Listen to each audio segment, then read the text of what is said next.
Concentration కోసం మీరు కళ్ళు మూసుకున్న విష్ణుమూర్తి రూపం మీ మనోఫలకంపై, మనోదృష్టిలో, నుదిటి భాగంలో, మొహానికి ముందుగా కనిపిస్తూ ఉండాలి. కళ్ళు మూసుకున్నా సరే.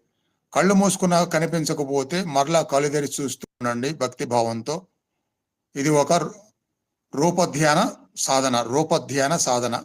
రూపధ్యానం అంటే మనం అనుకున్న రూపాన్ని కళ్ళు మూసుకున్నా సరే తదేకంగా చూడగలగటం.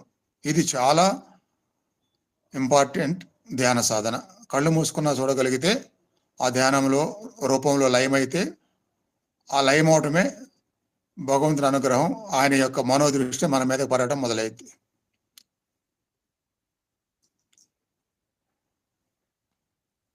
అలా చూడండి. కళ్ళు మూసుకుంటే దర్శించగలగాలి. ఆ దర్శించలేకపోతే ఇంకొద్దిగా ఎక్కువసేపు చూస్తూనే ఉండండి. నామాన్ని మనసులో అనుకోండి భక్తిభావంతో.